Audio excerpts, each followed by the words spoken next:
Today on World Talks, we're at the Europe Future Forum presented by Visegrad Insight, and now I'm joined by Oana Popescu Zamfir. I hope I got this right. I'm very Yes, you did. Okay, great. I'm very happy to have you on today, and it's great to see you in person. Thank you for having me.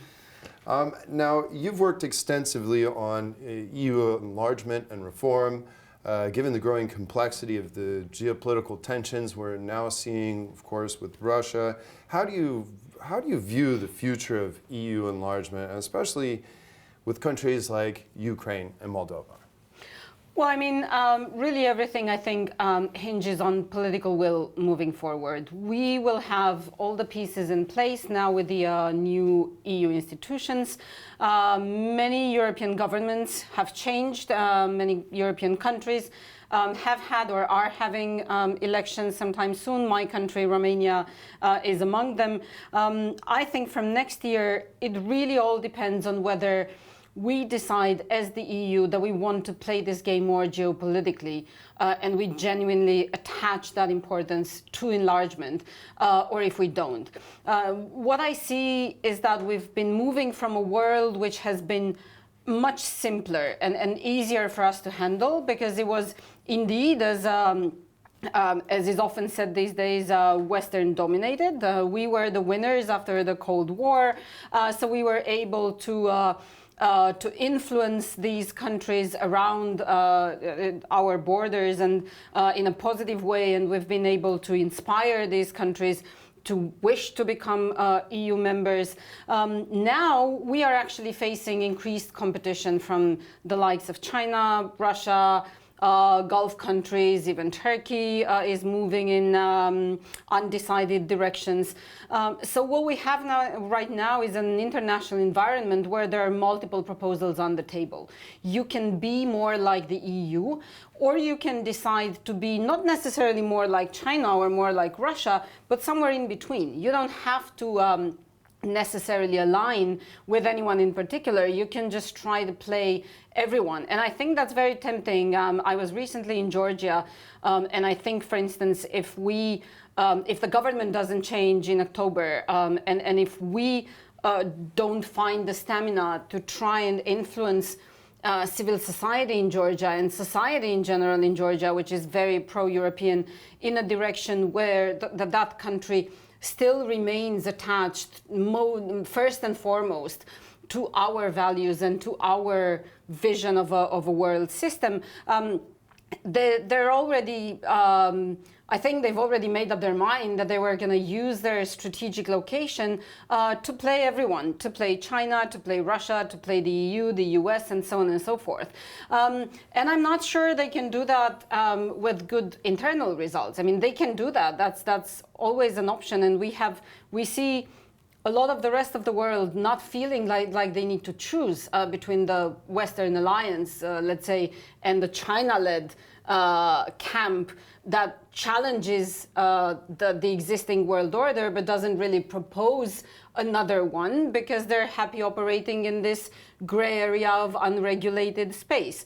And many countries, including Georgia, including Serbia in the Balkans, I think, including Hungary in the EU, are tempted to say, well, can't we make the best of this too? Can we operate at the intersection of everything without really siding with everyone? And I think the key to whether enlargement is going to be successful and it's going to work in our favor as well as the EU is if we admit that we need to step up our game geopolitically as well, and to make it very clear to these countries that they cannot have it all. They cannot have EU money and EU support in development and achieving prosperity and so on and so forth, and reforming and achieving democracy and rule of law, but at the same time give strategic contracts to the Chinese or allow unlimited Russian interference and so on and so forth. Well, I think if we just take a look at Georgia, European Union, United States is playing a very active role in developing civil society there, and with the enactment of this new law, and the government essentially controlled by Ivanishvili, the situation is precarious, but do you think the Europeans have been taking a more hands-off approach and said, well, this is essentially a Georgian problem and it's going to have to be fixed by Georgians themselves? Well, there is going to be some of that because we always say, and I think with good reason, eventually it is really up to these countries to reform. And that goes very much for the Western Balkans because it's become also very tempting for Western Balkan governments to complain and to say the EU hasn't done enough for us. And that might be true, and we have failed in multiple ways. But at the same time, they have been very happy to use our failure against us and as a justification for everything that they haven't done. So I think obviously there's going to be some of that, but I do believe that the EU is looking for solutions not to lose Georgian society and not to lose the vibrant civil society, which is going to be in exile unless the government changes or we find ways to work with the government in Tbilisi toward a more constructive form of the law or general context. But I think that is one of the keys to EU enlargement and to ensuring rule of law and the quality of democracy in these countries. We have not been very good at working more with the societies of these countries, not just with the governments. We've been quite happy to engage with the governments because they were able to tick the boxes. And enlargement has largely been a bureaucratic process based on ticking various boxes. Some of them made sense, others perhaps less so in terms of the reforms. And I think we have managed in the Western Balkans to lose the societies because we have failed to identify accurately the actual agents of positive change and to work with them as allies and to make sure that we do grassroots work and that people actually feel what it means to have the EU as a partner, because we have involuntarily been propping up governments that have been using Brussels to their own advantage and to their own political survival. We often mistake one for the other. We think when we talk to governments, we talk to those that represent the national interests of these countries, whereas very often they actually represent their own political interests first, and only then, if there is any more room for that, national interests. So I think Georgia will be a test case for the EU to see if we do manage not to lose a very like-minded society and a country that is of paramount importance for us, at least from a security point of view, despite its government. What are your thoughts on Moldova? Because it's obviously very close to Romania, and we've also seen many attempts for a pro-Russian approach to overthrow the government there in the country, yet it continues to forge forward on this European path, and especially it seems emboldened by the war in Ukraine.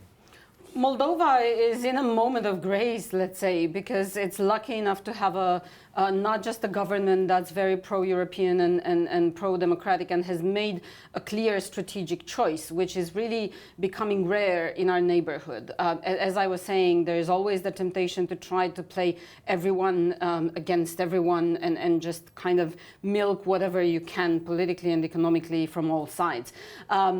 Whereas obviously, we're living in times when the general atmosphere globally is more polarized, more competitive, and the competition is not just between opposing, let's say, not just between competitor countries, but also between competing visions for the world order and for value systems.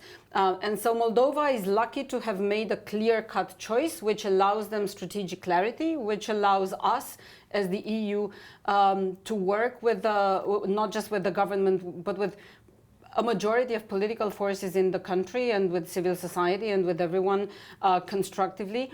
And I think this is really a time when the challenges are huge. I mean, let's not mistake this for simplicity. There's nothing simple about Moldova's path to the EU, and I think they really know that. The state was largely captured by corrupt networks of interests that align with the Kremlin, coordinate with the Kremlin. There's a lot of corruption. There's a lot of Russian influence through domestic agents. There's a clear vested interest from Moscow to deter Moldova from going all the way toward the EU. But at the same time, the more that happens, and with the war in Ukraine so close, I think the more they feel the threat, and that boosts their will and I think also their capacity to fight that. And in terms of capacity for a country that's been severely depopulated, I think they've worked wonders. I wonder how they stand as individuals and how they haven't collapsed under the effort yet. But what very much matters, I think, is if Moldova right now, precisely because it's on such a good path, gets all the help and all the resources that that we can give them as the EU. That they need human resources, they need financial resources because it's a very poor country, and they need to feel that they have partners in this, that they're not alone. Right. Well, let's hope the EU can get this correct, and obviously various areas of challenge. Oana Popescu Zamfir, Director of Global Focus Center, thank you very much for joining us today. Thank you. It was a pleasure.